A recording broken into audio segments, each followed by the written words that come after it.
ሃኒ ጉድ ነው የቻለችው።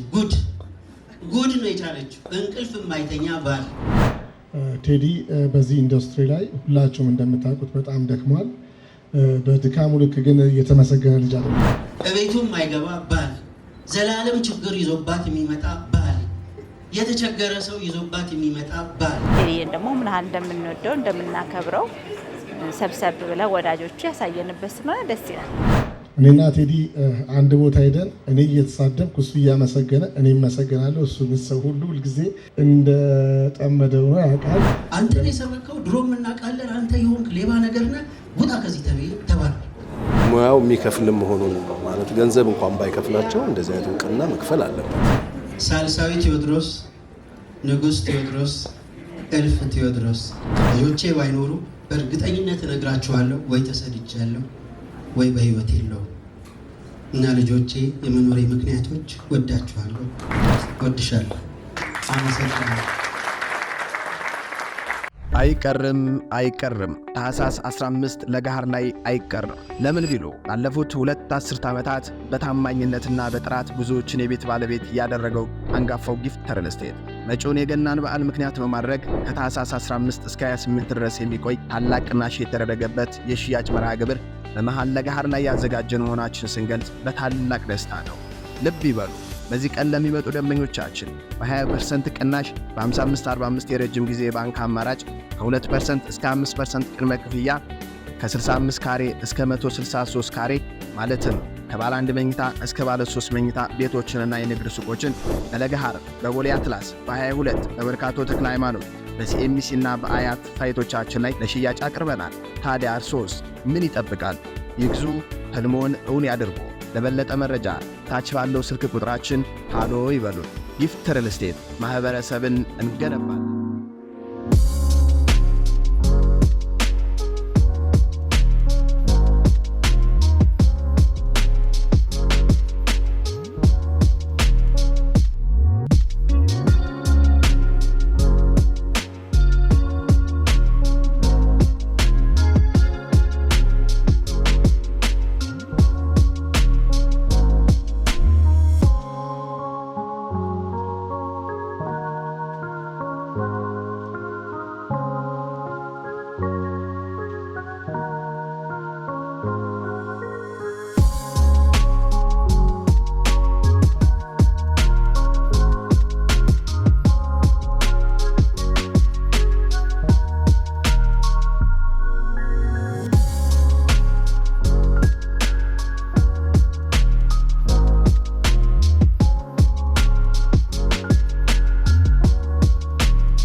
እንደምን አመሻችሁ።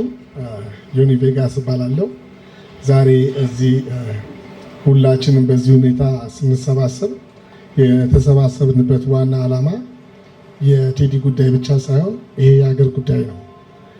ቴዲ በዚህ ኢንዱስትሪ ላይ ሁላችሁም እንደምታውቁት በጣም ደክሟል። በድካሙ ልክ ግን የተመሰገነ ልጅ አይደለም። እንዳጋጣሚ የመጥፎ ዕድል ሆነና ደመ መራራ ነው። እኔና ቴዲ አንድ ቦታ ሄደን እኔ እየተሳደብኩ እሱ እያመሰገነ እኔ መሰገናለሁ። እሱ ግን ሰው ሁሉ ሁልጊዜ እንደጠመደው ነው ያውቃል። ለምን እንደሆነ አላውቅም።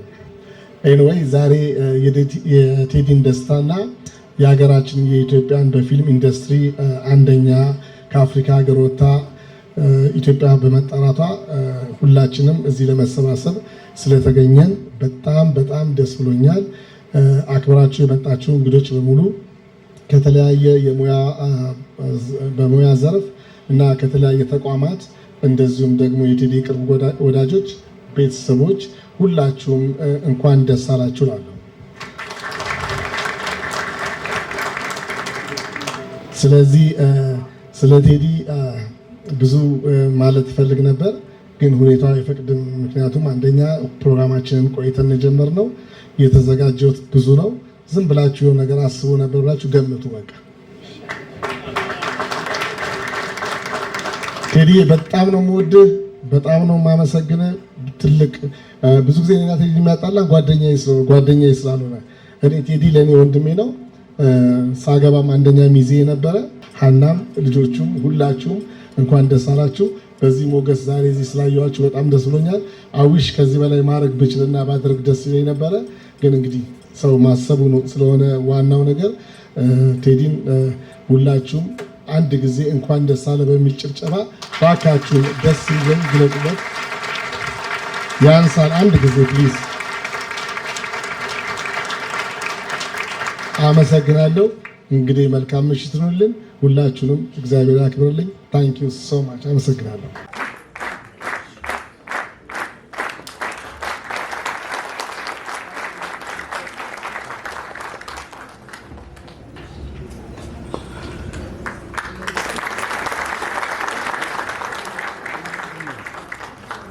አይ በትልሱ ችግር አልጠባም። እኛ እንደዚህ መወፈርና እንግዲህ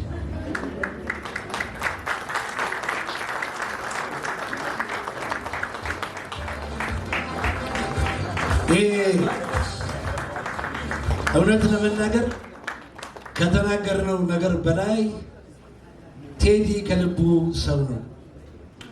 ለሰው ችግር የሚደርስ ለሰው መድኃኒት ባሰኛችሁት ሰዓት በፈለጋችሁት ጊዜ ለሰው ችግር የሚቆም ለዚህ ለእኛ 1000 ጊዜ ይሄንን ነገር ስላሳየን ይሄም ያንሰዋል ለሱና ለባለቤቱ።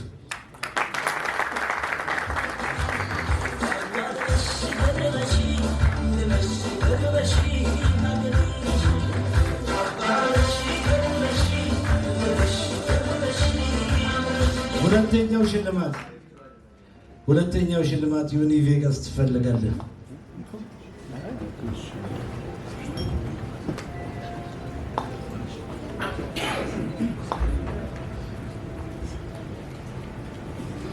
ሁለተኛው ሽልማት የሙያ ጓደኞቹ አርቲስቶች፣ የማስታወቂያ ባለሙያዎች፣ ጋዜጠኞች፣ በተለያየ የሙያ ዘርፍ የተሰማሩ ሁሉንም በመወከል ለቴዲም ለባለቤቱ ስጦታ ተዘጋጅቶላቸዋል። እንደማይቀያየር እርግጠኛ ነኝ።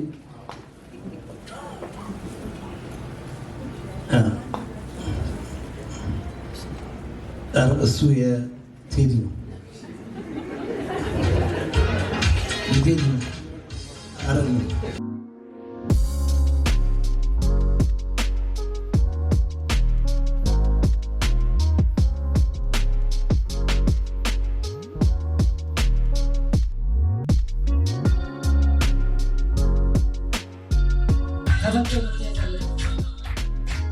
ተፈቶ መታየት አለበት።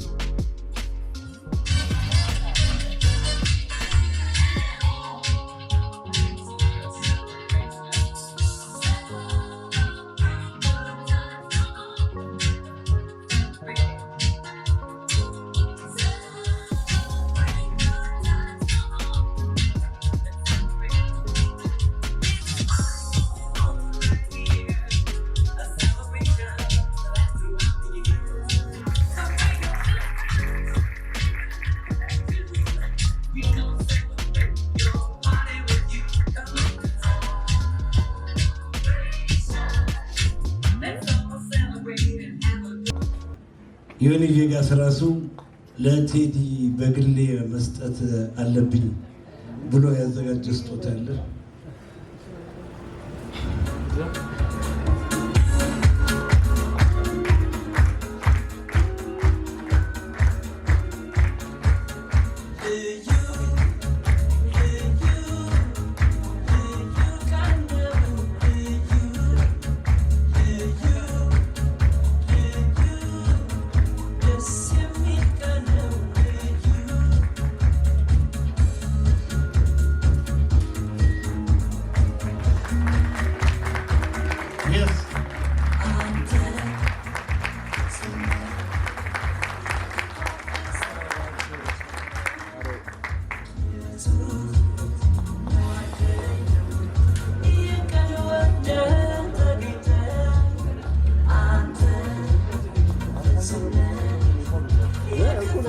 እሺ አሁን ደግሞ አንድ ስጦታ ከሀገር መከላከያ ጀነራል እንዳለ ስጦታ እንዲያበረክቱልን በአክብሮት እንጠይቃለን። መከላከያ ያዘጋጀልን ስጦታ ነው።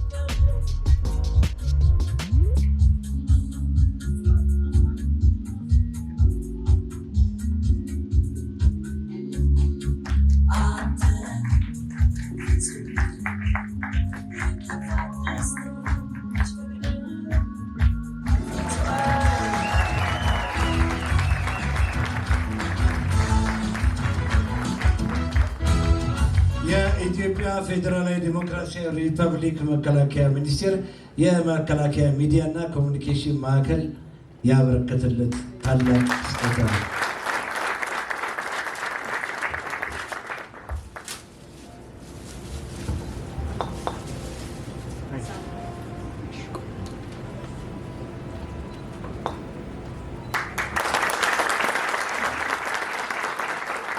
ይሄኛው ደግሞ የእውቅና የምስጋና የምስክር ወረቀት የፊልም ደራሲና ዳይሬክተር ቴዎድሮስ ተሾመ የአፍሪካን ሙቪ አካዳሚ አዋርድስ ለ21ኛ ጊዜ በናይጄሪያ ሌጎስ በተዘጋጀ ውድድር ላይ ስለ እናት ምድር በሚለውና የመከላከያ ሰራዊታችን ጀግንነትና ጽናትን አጉልቶ በሚያሳየው ፊልም ተወዳድረህ በ8 ዘርፎች እጩ ሆነህ በቪዥዋል ኢፌክት ዘርፍ ማሸነፍ በመቻልህ የተሰማንን ደስታ ለመግለጽ ይህ የምስክር ወረቀት ተሰጥቷል። ሜጀር ጀነራል እንዳልካቸው ወልደ ኪዳን የመከላከያ ሚዲያና ኮሚኒኬሽን ማዕከል ኃላፊ፣ እጅግ በጣም እናመሰግናለን።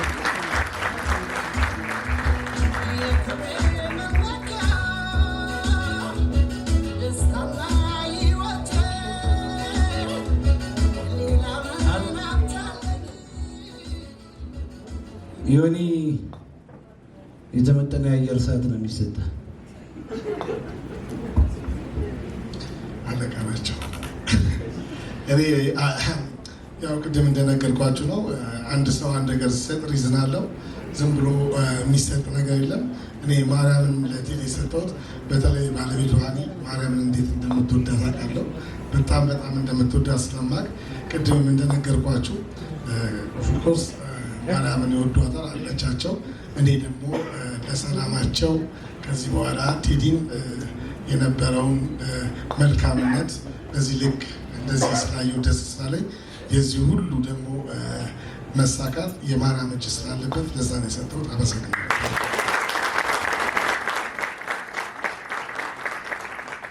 በነገራችን ላይ ዶክመንተሪ እስከሚደርስ ድረስ የፕሮግራሙን ቅደም ተከተል እያስተካከልኩኝ ነው። በጣም ጥሩ ሁኔታ ላይ ያለ ነው። አንድ ፕሮግራም ብቻ ነው የቀረን። ከዛ በፊት ቴዲ ስለተሰማው ነገር ስለሆነው ነገር ሁሉ የሚለውን ነገር እንስማ።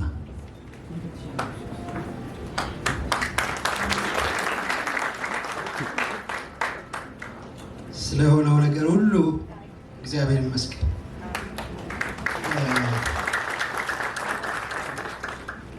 ንግግር ጽፌ ነበር የመጣሁት፣ ግን የሆነውን ነገር ሳይ ንግግሩ አስጠላኝ፣ ጣልኩት። ጅማ ነው ተወልጄ ያደግኩት እና ገራጅ ሰራ ነበር። በ11-12 ዓመት አካባቢ ነው ቤተሰቦቼ ከትምህርት ቤት መልስ ሌላ ቦታ እንዳሉ ገራጅ አስገቡኝ እና እዛ ገራጅ ቀለም ብዙ ተባልን እና ከአንድ ጓደኛዬ ጋር ሄድን ቀለም ልንገዛ እና ጓደኛዬ ቀለሙን ደፋው። ጓደኛዬ በቅዳሜ የሚያገኛት ከገራጁ የሚያገኛት 3 ብር ለቤተሰቡ እየወሰደ የሚሰጣት 3 ብር ነች። በኢኮኖሚ ነው ይሻላል እና ስንሄድ ወደ ገራጅ ስንመለስ እኔ ነኝ የደፋሁት አልኩት ለባለቤቱ። እኔ ተባረርኩኝ። የመጀመሪያው መባረር ያኔ በ11 ዓመት ያጋጠመ። በኋላ ከ2 ወይም ከ3 ዓመት በኋላ ደግሞ እንደዚሁ በህፃንነቴ ነው ህንዶች አሉ እኛ ጅማ ከተማ እነሱ ቤት ብቻ ነው ቪዲዮ የሚታየው እና እነሱ ቤት ቪዲዮ ለማየት በጣም በቃ በጉጉት ነው የምንሄደው የነበረው እና እዛ እነሱ ቤት ውስጥም የሆነ ብርጭቆ ደፋሁና ተሰበረብኝና ሁለተኛ እዚህ እንዳትመጣ ተብዬ ተባረርኩ።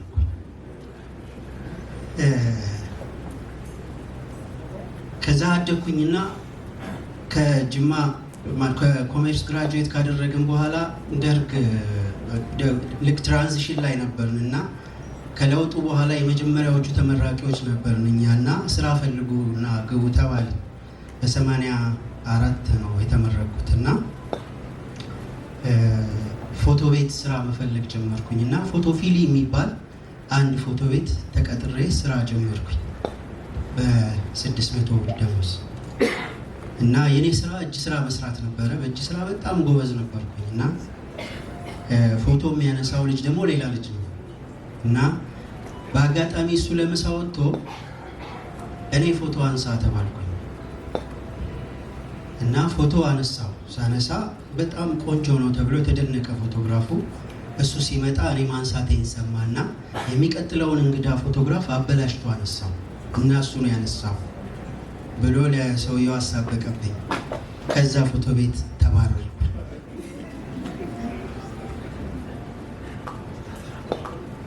ሃይ ስኩል የምማረው ዘመዶቼ ቤት ነበረ። የሩቅ ዘመዶቼ ናቸው እና እነሱ ቤት እየተማርኩኝ አንድ ቀን የአጎቴ የአያቴ ወንድም ልጅ ናት እና ቦርሳ የጠፋ ብላ ቤት ውስጥ በጣም ረበሸች ቤቱ። እኔ ሳሎን ነው የምተኛው እና ደንግጬ ግራ ገባኝ። ቦርሳዬን እዚህ ነው ያስቀመጥኩት ብላ በቃ ቤቱን ታምሳለች። በኋላ አንድ የተኛ ሌላ አጎታችን ልጅ መጣና ምንድን ነው አለኝ። ኧረ ቦርሳ ጠፋ እያለች ነው አልኩት። ስለው ደነገጠና እሱም ሊሰርቅ ፈልጎ አይደለም ሊያናድዳት ፈልጎ ረስቶት ተኝቷል። አመጣና ከሶፋው ትራስ ስር አስቀመጠው እና ሄደ በቃ እሱ። በኋላ እሷ መልሳ ስታገኘው ተገኘ ማለት ነው። ከዛ አንተ ነው የሰረቀው ተባልኩ። ኧረ እኔ አይደለሁም፣ አንተ ነው የሰረቀው፣ ድሮም እናውቃለን፣ አንተ የሆንክ ሌባ ነገር ነህ፣ ውጣ ከዚህ ተባልኩ። ፋስት ፎርወርድ ቀዝቃዛ ወላፈንን ሰራው። ቀዝቃዛ ወላፈንን ሰርቼ ኢምፔሪያል ሆቴል ነው ያስመረኩት። ግሎባል ሆቴል ነው ያስመረኩት። ግሎባል ሆቴል ሲያስመርቅ በመጀመሪያው በቀጣዩ ቀን የወጣው ጋዜጣ በቀዝቃዛ ወላፈን ስንቃጠል አመሸን የሚል ነው። በሳምንቱ የወጣው ጋዜጣ የቀዝቃዛ ወላፈን 36ቱ የሚያቃጥሉ ነገሮች። ፓተርኑን ተከተሉ። እስካሁን ሪጀክሽን። ፍቅር ሲፈርድ መጣ። የሆነ አንድ ብቻ ጋዜጣ እንዲሁ ሲሰድበኝ ሰነበተ። ምስጋና የለም፣ ምርቃት የለም። ቀይ ስህተት ወጣ። ቀይ ስህተት ሲወጣ ምንም ከመንግስት ጋር ይሄ አሁን ጋዜጣ ላይ ሚዲያ ላይ የሚወራው በሙሉ ውሸት ነው። ምንም ከመንግስት ጋር ግንኙነት የለውም። እንደውም ቀይ ስህተት ሲሰራ ለማስጠንቀቅ ነው የተሰራው።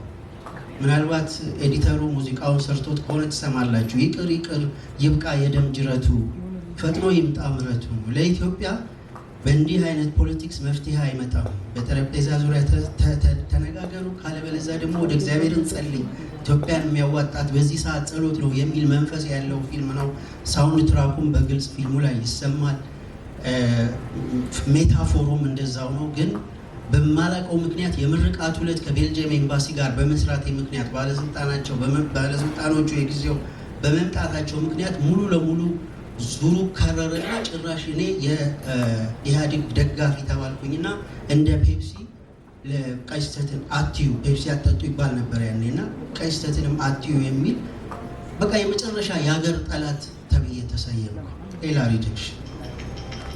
አባይ ዌስት ቬጋስ ቅድም ሳሚ እያደነቀ ሲናገር የነበረው ሲመረቅ አገር ነው ያነቃነቀው። በቦክስ ኦፊስ እስካሁንም የተነካ አይመስለኝም።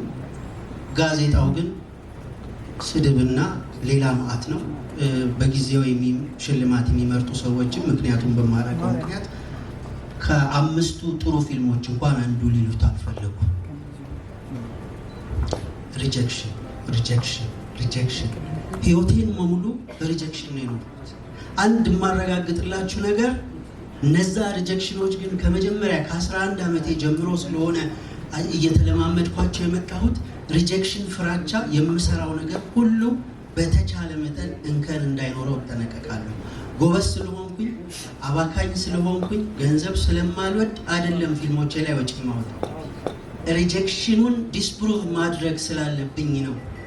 በፍራቻ ነው የሆነው ነገር ሁሉ የሆነው።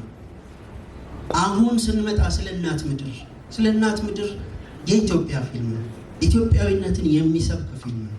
መከላከያ ፊት ለፊት ያለ አንድም በክሪኤቲቭ ጉዳይ ገብተው ይህንን ቀይር ይህን አትንካ አላሉኝ። ያመንኩበትን ነው የሰራሁት። በጊዜው በዩቲዩብ ላይ ሲመላለስ የነበረ አገር የሚያውቀውን ዜና ግን ልብ ወለድ አድርገን ቤተሰብ ጨምረንበት በእውነት በተለያየ ቤተሰብ ውስጥ የተከሰቱ ክስተቶችን ወደ አንድ ቤተሰብ አምጥተን የሰራ ነው። ድብን ያለ የፍቅር ፊልም ነው። እስካሁን ሳይሆን የራሴ ያለቅሳለሁ።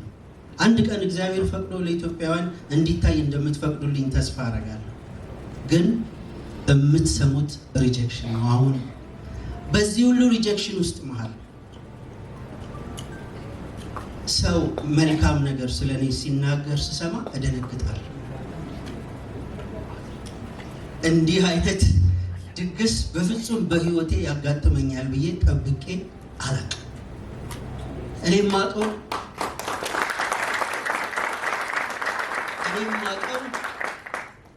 ይቅርታ አድርጉልኝ ለድፍረቴ፣ በተለይ አርቲስቶች ብቻዬን ሲሆን ሲስሙኝ ሲያቅፉኝ፣ ሚዲያ ካለ ወይም ደግሞ ብዙ ሰዎች ካሉ ሲሸሹኝ ነው ማቅ እንዳይሰደቡ ወይም የሆነ የመንግስት ደጋፊ እንዳይባሉ እንጂ እንዲህ ተሰብስበው የኪነ ጥበብ ባለሙያዎች አንድ ላይ ለምስጋና ይመጣሉ ብዬ በፍጹም ጠብቄ አላውቅም። ዛሬ የሆነ እርግማን የተሰበረ ያህል ነው የሚሰማው።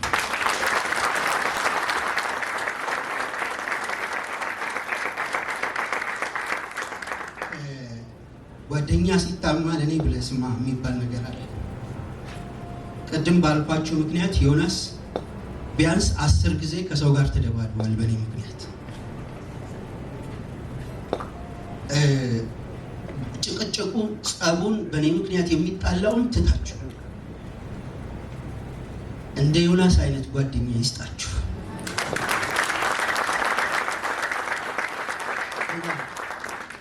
ለመናገር ስለሚከብደኝ በጣም ብዙ ነገር ሆኗል ስለኔ።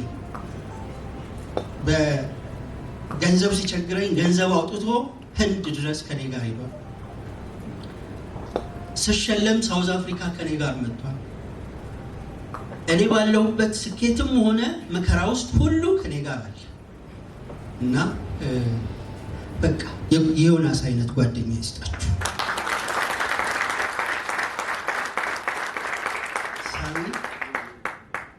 ሳቀው ረዥም ጊዜ በጣም የምወደው ወደ ላይ የማየው የማከብረው ወዳጄ ነው። ወደ ላይ የማየው ወዳጄ ነው። በብዙ አጋጣሚዎች ሳሚን አውቀዋለሁ። እሱም የማያውቀው ግን ሁለት ነገር። አንድ ጊዜ በመጀመሪያው ፊልሜ በሲኦል ተሸለምኩ። እሱ ነኝ፣ ብቸኛው ሽልማቴ እሱ ነበር እና የሸለሙ ልጆች ጋር ደውሎ ያልታየ ሰው አያችሁ፣ በጣም አመሰግናችኋለሁ፣ ይሄ ልጅ በመሸለማችሁ ተደስቻለሁ ብሎ እነሱ ጋር ደወለ። እነሱ ልጆች እኔ ጋር ደወሉና ሌላ ሰው ሁሉ ሲረግመን ሳምሶን ማሞ ደውሎ አንተን ስለሸለምን አመሰገነን እና እንዲሁ እንድታውቀው ነው የምነግርህ አለኝና ከዛን ጊዜ ጀምሮ ለሳሚ ያለኝ ነገር በጣም ፖዚቲቭ ነው። በሚያዘጋጀው ነገር ሁሉ ከፍዬም ቢሆን እገባለሁ። ድሮ ኮንሰርት ሲያዘጋጅ ትዝ ይልህ እንደሆነ ሳሚ ፎቶግራፍ በነፃ አንስቼልሃለሁ፣ እከታተልሃለሁ እና ነግሬው ግን አላውቅም። ሳሚ የክፉ ጊዜ ወዳጅ ነው። ታመሜ ደግሞ ቅድም እንዳለው ታመሜ ሆስፒታል ተኝቼ ከባለቤቴ ጋር መጥቶ ገንዘብ ካልሰጠውሽ ብሎ ምናልባትም የታገላት ብቸኛ ወዳጄ ነው ሳሚ። አመሰግናለሁ ሳሚ። ስምንት ሰው ታጭ ስለ እናት ምድር ናይጄሪያ ለመሄድ 8 ሰው ታጭ። በነገራችን ላይ ልጆች ሽልማቱን አምጡ፣ 3ቱንም አምጧቸው። 8 ሰው ሲታጭ ከዚህ በፊት ፌስቲቫሉ ለ8ቱም ትኬት ይልክ ነበር እና አሁን ግን ስፖንሰር በቂ ስላላገኘን ራሳችሁ ትራንስፖርታቸውን ሸፈኑ ብሎ ጠየቀን ማለት ነው። ስለዚህ ለ8 ሰው ትራንስፖርት መክፈል ከበደኝ እኔ እና እማቃቸው አየር መንገድንም እባካችሁ ትራንስፖርት ማነው ስፖንሰር አድርጉ እነዚህ ልጆች የኔን ከፍላለሁ የኔ አይደለም ችግሬ፣ ግን እነዚህ ባለሙያዎች ታጭተው ሞራላቸው መነካት የለበትም እና እባካችሁ አግዟቸው እየደወልኩኝ እና ዘላለም ኩራባቸው ጋር የደወልኩት ገንዘብ እንዲሰጠኝ አልነበረም። ዘላለም ጋር የደወልኩት አንተ ስር አንተ ጋር የሚሰሩ ድርጅቶች ስላሉ እባክህ ስፖንሰር ጠይቅልን እና ባገኘነው መድረክ እናመሰግናቸዋለን ነው ያልኩት ስለው አይ በቃ ምንችለው እናደርጋለን ቴዲ ችግር የለም ማለት አልደወልኩለትም። የሚገርመው ሁላችንም ጓደኛሞች እንተያየቃለን፣ ገንዘብ እንተያየቃለን። ከቻልን እናረጋለን፣ ከቻልን ስፖንሰር እንጠይቃለን፣ ካልቻልን ደግሞ ይቀራል። የዘላለም ኩራባቸው የሚገርመው ስመለስ ነው አሸንፈን ጨርሰን ሽልማቱን ወስደን ስንመለስ ማክሰኞ ነው እሁድ ተመልሼ ማክሰኞ ነው ሮብ አካውንቴ ውስጥ ገንዘብ ሲገባ ሰብ አየሁና የላከው ዘላለም ኩራባቸው። እሱ ሳይበቃው ደግሞ አሁን የምሰማው ለዚህ ዝግጅትም ከ200 ሺህ ብር በላይ አውጥቷል አሉና እባካችሁ ዘላለም ኩራባቸው ኖሮት አይደለም በእርግጠኝነት ከሱ በላይ ብዙ ያላቸው ሰዎች አሉ። ለልበ ቀናነት ዘላለም ኩራባቸው አመሰግናለሁ። በጣም መቅዲ ምን እንደምልሽ አላውቅም። ሁል ጊዜ በተሰደብኩ ቁጥር ሚዲያ በጮህብኝ ቁጥር እየደወለች የምታጠነክረኝ በጣም ባሉኝ ነገሮች ሁሉ ወዳጅነቷን ያሳየችኝ ምርጥ እህቴ ነች። መቅዲ በጣም በጣም በጣም ወድሻለሁ፣ አመሰግናለሁ።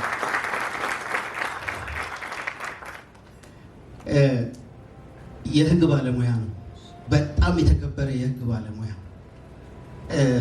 ፕሮፋይሉ እንኳን እኛን ለማውራት በቀጠሮ እንኳን ለማግኘት የሚከብድ ሰው ነው። የተከበረ ደግሞ አርቲስት ነው። ኦቴሎን የሚያክል ግዙፍ ላርጀር ዛን ላይፍ ካራክተር ሰጥቶናል። ለ3 ማዕዘን እባክህና ተውን ስለው ያንን የሚያክል ቁመቱን፣ ያንን የሚያክል ክብሩን፣ ያንን የሚያክል ሀብቱን አውልቆ አስቀምጦ ያለ ኢጎ ብቻ የነገሰ እኔን ራሴን እንደዚህም ማድረግ ይቻላል እንዴ ለካ ጥበብ እንዲህ ናት ያስባለኝ የሙያ ወንድሜ ነው አበበ ባልቻ።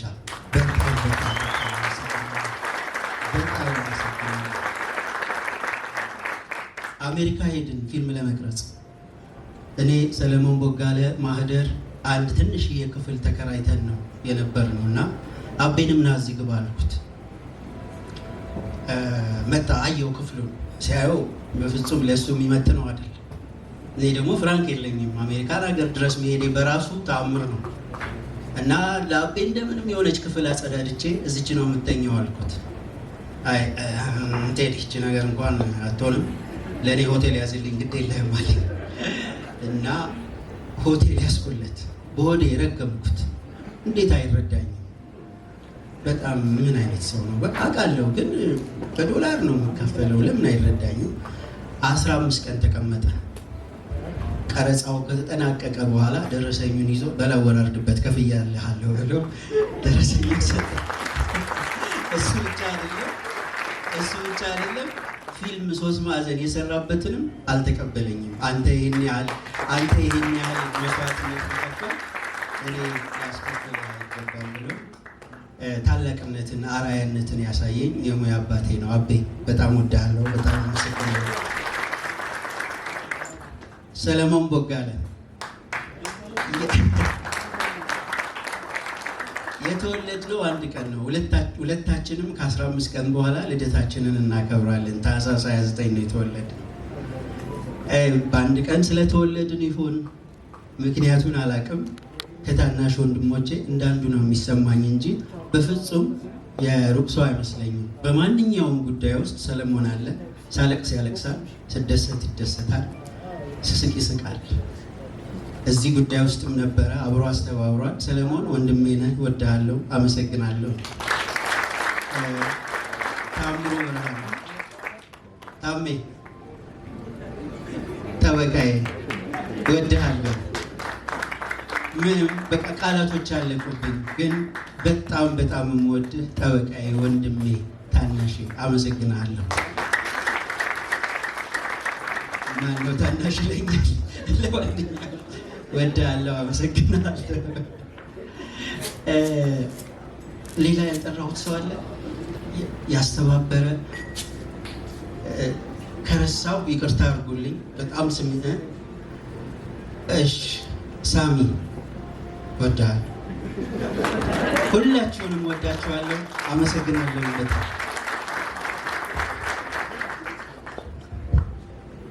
ዋናውን ቁም ነገር ሃኒ ጉድ ነው የቻለችው።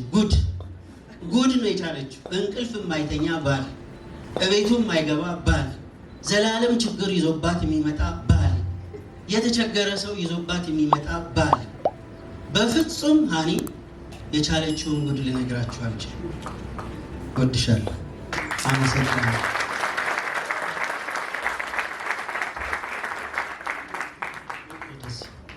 ወደዚህ ና ሳልሳዊ ቴዎድሮስ፣ ንጉሥ ቴዎድሮስ፣ እልፍ ቴዎድሮስ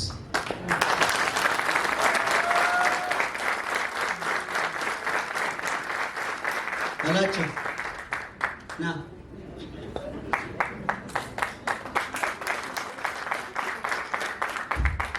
በላቸው። ገብሬ አዶሎ ልጄ፣ ያሳደግኩት ልጄ። እነሱ ባይኖሩ ኖሮ እኔ አልኖርም ነበር። የመኖሬ ምክንያቶች ናቸው፣ ዩተርኔ ናቸው። ተስፋ ስቆርጥ ሁል ጊዜ መጀመሪያ ፊት ለፊት የሚመጡት ልጆቼ ናቸው። ልጆቼ ባይኖሩ በእርግጠኝነት እነግራችኋለሁ ወይ ተሰድጃለሁ ወይ በህይወት የለውም። እና ልጆቼ የመኖሬ ምክንያቶች፣ ወዳችኋለሁ።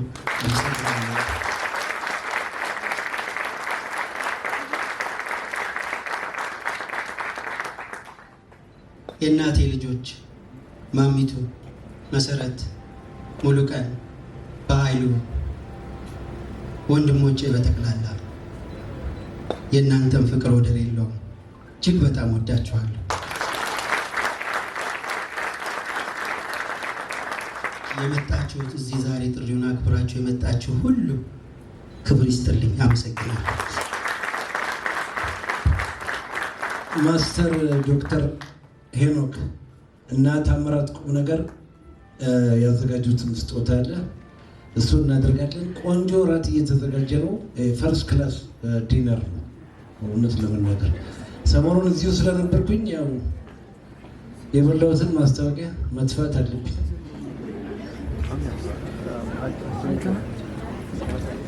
ታምራት ታውቁታላችሁ። ለረጅም ዘመን በቁም ነገር መጽሔት የሚታወቅ አንጋፋ ጋዜጠኛ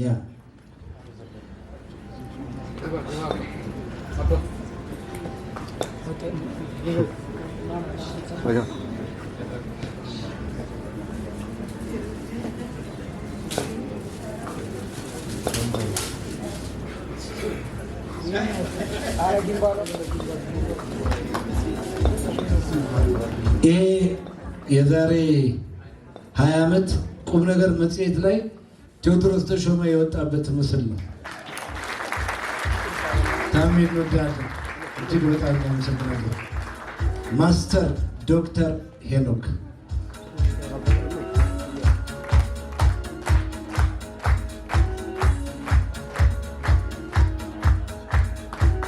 አመሰግናለሁ። እዚህ ቆሜ ዮኒን ትልቅ ወንድሜ ነው ወክዬ የመጣሁት 196 ሀገር ነው። በኢንተርናሽናል ደረጃ ነው የምሰራው። የማርሻል አርት እና የጤና ባለሙያ ነኝ። ቴዲ ብዙ ስራዎችን ሰርቷል። ከማደንቀው ፊልም አንዱ አባይ ቬጋስ ነው። ቬጋስ ደግሞ ዮኒን ይነካል። ስለዚህ እኔ ይዤ የመጣሁት በአጭር ጊዜ ውስጥ ከኢንተርናሽናል ኮሚኒቲ ለሁለቱም ነው፣ ለዮኒም ለቴዲም ነው የመጣሁት። የክብር ዳን ከኢንተርናሽናል ኮሚኒቲ 5ኛ ዳን ለሁለቱም ይዤ መጥቻለሁ።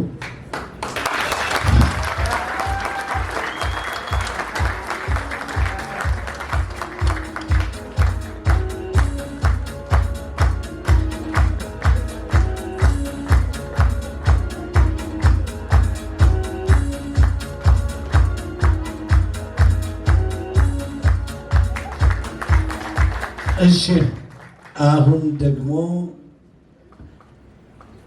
እንዳልኳችሁ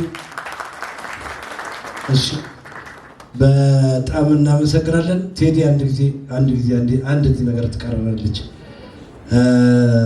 ፓስተር ቼሪ አንድ ጊዜ ወደ መድረክ ይፈለጋሉ። እኛ ያዘጋጀነው የምስክር ወረቀት አለ። This certificate is proudly presented to Theodoros Teshome in recognition of his outstanding achievement in winning the AMA 2025 award for Best Visual Effects. Your creativity, technical excellence and dedication continue to inspire everyone around you. This appreciation is proudly given by your friends and colleagues in celebration of your remarkable success.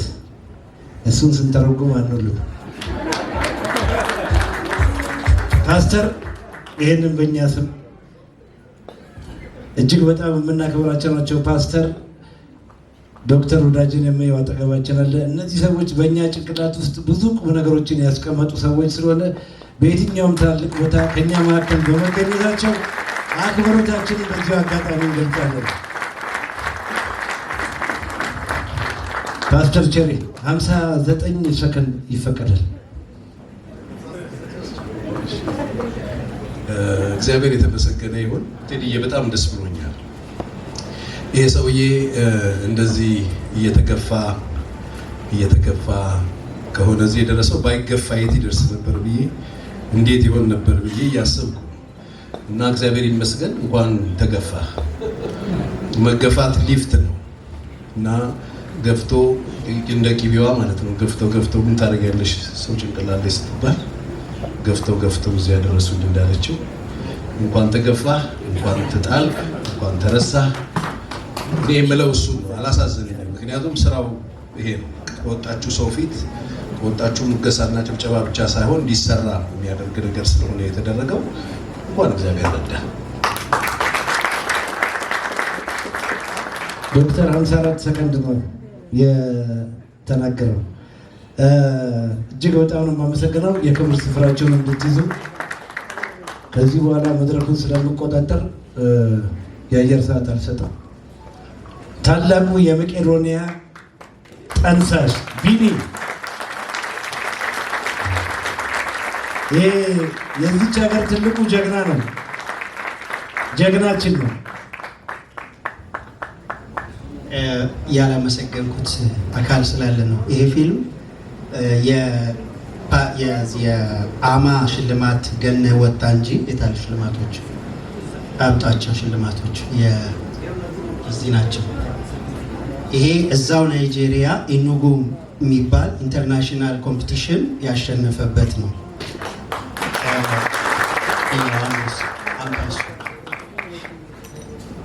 ይሄ ደግሞ ሎስ አንጀለስ ፓን አፍሪካን ፊልም ፌስቲቫል ቤስት አፍሪካን ፊልም ተብሎ የተሸለመበት። ሽልማቱን ላሳያችሁ ስለፈለግኩ አይደለም። እኔ አንድ ሰው ነኝ። አንድ ሰው ብቻውን ስራ ሊሰራ አይችልም። እዚህ ፊልም ላይ ከ42 በላይ ልጆች ከካሜራ ጀርባ ሰርተዋል። ከ30 ሺህ በላይ መከላከያ አባላትን ጨምሮ ከ30 ሺህ በላይ ሰዎች ካሜራ ፊት ለፊት ተውነዋል።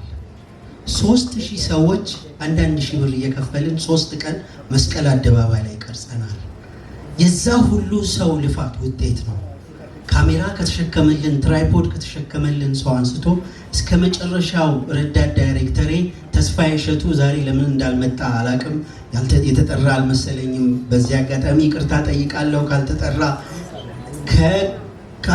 ከካሜራ ከትራይፖድ ከተሸከመልን መኪና ከነዳልን ሰው አንስቶ እስከ መጨረሻው ረዳት ዳይሬክተሬ ተስፋዬ እሸቱ ድረስ ሁሉም ባለሙያዎች የራሳቸውን ኃላፊነት ባይወጡ ኖሮ ይሄ ሰክሰስ አይገኝም ነበር እና ለነዚህ ለፊልም ባለሙያዎች ከካሜራ ጀርባም ከካሜራ ፊት ለፊትም ላሉት እባካችሁ አንድ ጊዜ አመስግኑ። እጅግ በጣም እናመሰግናለን። የክብር ስፍራችሁን እንድትይዙ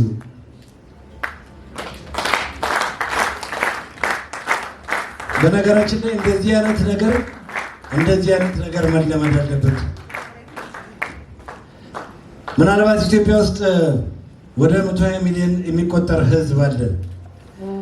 በዚህ በኪነ ጥበብ ባለሙያ ዙሪያ ህዝብ ጠብር ግፍ የሚልላቸው አርቲስቶቻችን፣ ጋዜጠኞቻችን፣ የፊልም አክተሮቻችን ደምረን ቀንሰን አባስተን አካፍለን 2000 ሰው የሚሞላ ሰው የለንም። ስለዚህ እያንዳንዳችሁ በጣም ውድ የሆናችሁ ሰዎች ናችሁ። እያንዳንዳችሁ በጣም ኤክስፔንሲቭ ናችሁ። ማንም ሰው ቢሊዮነር ቢሆን ከናንተ አጠገብ መሄድ አይችልም። ይህንን እውነት መናገር ያስፈልጋል። በገንዘብ የሚመነዘር ነገር አይደለም ጥበብ። በየሄዳችሁበት ቦታ ስማችሁን እየጠራ የገባችሁበት ምግብ ቤት እየከፈለ ጠብር ግፍ እያለ የሚያስተናግዳችሁ እጅ የሚነሳችሁ ህዝብ ለእናንተ ለሰራችሁት ነገር የከፈለው ገንዘብ እሱ ነው። ይሄንን ማንም ሰው ሊያገኘው ስለ በጣም ኤክስፔንሲቭ ናችሁ። እኔ እውነቱን ልንገራችሁ፣ ማስታወቂያ ሚኒስቴር ከ25 ዓመት በላይ ሰርቻለሁ። ስቀጠርም ወረቀት የለኝም፣ ስወጣም ወረቀት የለኝም። ይሄንን እውነት ካልተናገርኩኝ ብሞት አይሻለኝም? መደገም የለበትም። ጫማችንን በጅማት እያሰፋን ከሌሊቱ 11 ሰዓት በደረቅ አፋችን ዜና እያነበብን አንድ ዜና ስትኮላተፍ ኤዲቶሪያል ተብሎ ስብሰባ ተቀምጠው ሲረግሙና ሲወቅጡ ነው የሚውሉት። ይሄን ሁሉ አሳልፈን አንድ የምስክር ወረቀት አላገኘ ነው። ይሄ ታሪክ አይደገምም። እናንተ ከምንም ነገር በላይ ትላልቅ ሰዎች ናችሁ። ማንኛችሁም ዛሬ ቴዲ ዕጣ ደረሰው እንጂ ሰራዊት፣ ታምሩ፣ ተስፉ፣ ሁሉም አርቲስት እነ ደበሽ በሙሉ ይሄ ሁሉ ባለሙያ እዚህ ያለው ባለሙያ በሙሉ ሁላችሁ ተመሳሳይ ታሪክ ያላችሁ ፈክታችሁ ደክማችሁ ለዚህ ሙያ በፋሽን ለሰራችሁበት ሙያ መስዋዕትነት ከፍላችሁ ነው ያላችሁ። ስለዚህ የእናንተም ታሪክ ከማለፋችን በፊት እኔ ከሞትኩ አህያ ሰርዶ ያብቃል ብላለች። እኔ ከሞትኩኝ በኋላ ምን ይሰራል? አቤ ጉበኛን አንድ ቀለታ ባለቤቱን ጠራዋት። አቤ ጉበኛ ለኢትዮጵያ ሕዝብ ጥቅም ሲባል መስዋዕትነት የከፈለ ደራሲና ጋዜጠኛ ነው። በ35 ዓመት ዕድሜ ውስጥ አንድ ቀን ሰው አስታውሶት አያውቅም። ይሄን ሰውዬ ማንም አስታውሶት አያውቅም። በዓሉ ግርማን ማንም አስታውሶት አያውቅም። እውነቴን ነው የምነግራችሁ። እንደዚህ ታሪክ እየተደፈጠጠ መቀጠል የለበትም። አሁን ጊዜያችሁን ላሳጥር፣ ዶክመንተሪ ፊልሙን እናያለን። ከዛ በኋላ በጣም የተጣለለ እራት አለ። መልካም የፕሮግራም እንላቸው። አመሰግናለሁ። አይቀርም ታህሳስ 15 ለገሃር ላይ አይቀርም። ለምን ቢሉ ላለፉት 2 አስርት ዓመታት በታማኝነትና በጥራት ብዙዎችን የቤት ባለቤት ያደረገው አንጋፋው ጊፍት ሪል ስቴት መጪውን የገናን በዓል ምክንያት በማድረግ ከታህሳስ 15 እስከ 28 ድረስ የሚቆይ ታላቅ ቅናሽ የተደረገበት የሽያጭ መርሃ ግብር በመሃል ለገሃር ላይ ያዘጋጀን መሆናችን ስንገልጽ በታላቅ ደስታ ነው። ልብ ይበሉ። በዚህ ቀን ለሚመጡ ደንበኞቻችን በ20% ቅናሽ በ55/45 የረጅም ጊዜ ባንክ አማራጭ ከ2% እስከ 5% ቅድመ ክፍያ ከ65 ካሬ እስከ 163 ካሬ ማለትም ከባለ 1 መኝታ እስከ ባለ 3 መኝታ ቤቶችንና የንግድ ሱቆችን በለገሃር በቦሌ አትላስ በ22 በመርካቶ ተክለ ሃይማኖት በሲኤምሲ እና በአያት ሳይቶቻችን ላይ ለሽያጭ አቅርበናል። ታዲያ እርሶስ ምን ይጠብቃል? ይግዙ፣ ህልሞን እውን ያድርጉ። ለበለጠ መረጃ ታች ባለው ስልክ ቁጥራችን ሃሎ ይበሉን። ጊፍት ሪል ስቴት ማህበረሰብን እንገነባለን። ሊደረግ ሲታሰብ ነበርኩ። ሐሳቡ እንደዚህ በስሎ ቆንጆ ስለሆነ ደስ ብሎኛል በጣም። በዚህ ሙያ ውስጥ ያሉ ሰዎች ሙያውን እንዲያከብሩት እንዲወዱት፣ በሙያው ላይ ደግሞ ሙያው የሚከፍልም መሆኑን ማለት ገንዘብ እንኳን ባይከፍላቸው እንደዚህ አይነት እውቅና መክፈል አለበት። ኢትዮጵያ ውስጥ ያሉ የጥበብ ሰዎች እንደምታውቂው ሰርተው ውለው ብዙ ነገር አድርገው ሰርተው እንዳልሰሩ አመድ አፋሽ ናቸው እና ሳይሞቱ ከሞቱ በኋላ አበባ ምናምን ጎዝጉዞ ቡራ ከረዩ አይጠቅም። በህይወት እያሉ እኔ አሁን አንዳንድ ትልቅ ሰዎች ሞተው ተነስተው ቢያዩት ይሄንን ሴሪሞኒ ብዬ አስቤ አውቃለሁ። ያንን ነጭ አበባ በቁማቸው መስጠት ምን ችግር አለ? ልናደርግላቸው የሚገባውን ነገር ስናደርግ ተተኪው አገልጋይ ተተኪው በዚህ ስራ ላይ በዚህ ሙያ ላይ ያሉ ሰዎች ይበረታታሉ። ምክንያቱም ተገልግሎ የሚጣሉ እንደሆነ አይሰማቸውም። ሙያው እየተወደደ እየተከበረ እንዲመጣ ያደርጋል እና ቆንጆ ነው እንደዚህ ማድረግ። አንደኛ እነሱንም ቴንኪው ማለት በጣም ጥሩ ግፍ ነው እውነት። ያ ሁሉ ተዝናንተሽ ስቀሽባቸው በእነሱ ተዝናንተሽ በእነሱ አልቅሰሽ ደስ ብሎሽ ብዙ ነገር ሰጥተውን ምንም ሳንሰጣቸው ማሳለፍ ግፍ ነው። እኔ አሁን በዚህ አጋጣሚ ለቴዲ የተደረገው ነገር በጣም ደስ ብሎኛል። እሺ፣ በስተመጨረሻ ማስተላለፍ የምትፈልገው መልእክት ስለ ቴዲ ያለህን ፍቅር ቢሆን ግለጽ። እሺ፣ በመጨረሻ የማስተላልፈው መልእክት በዚህ ሙያ ላይ ያሉ እንዲሁም በኢትዮጵያ አርት ውስጥ ያሉትን በዚህ ሙያ ላይ ያሉት ስራው ላይ ያሉትን ሰዎች አጠገባቸው ያሉ ሰዎች እየተነሱ አፕሪሼት ቢያደርጓቸው፣ እውቅና ቢሰጧቸው፣ ቤተሰቦቻቸውን ቢያከብሩላቸው፣ እንደገና እንደው ገንዘብም ሳንከፍል ቴንኪውም ሳንል ደስ አይልም እና እነሱን እንደው ልዩ ክብር መስጠት ያስፈልጋል። በተለያየ በዚህ ጥበብ ስራ ውስጥ ያሉትን ሰዎች ማክበር አለብን፣ መውደድ አለብን። የዋሉትን ውለታ ቦታ መስጠት አለብን፣ ሳይሞቱ መንገር አለብን።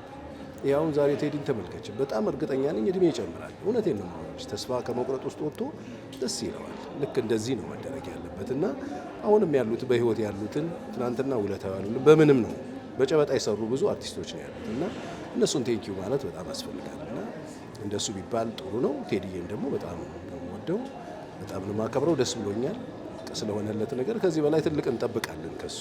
አስቢ ደገፍገፍ ብናደርገው ምን ያህል ያሳየን። ይሄ ሁሉ ተቃውሞ ያለበት ይሄ ሁሉ እንግዲህ ቅድም እንደተናገረው እንቅፋትና መሰናክል ያለበት ይሄን ከሰጠን አበረታተነው ቢሆን ኖሮ ብለሽ አስብ እና እንደዚህ መበረታታት አለባቸው ብዬ አስባለሁ።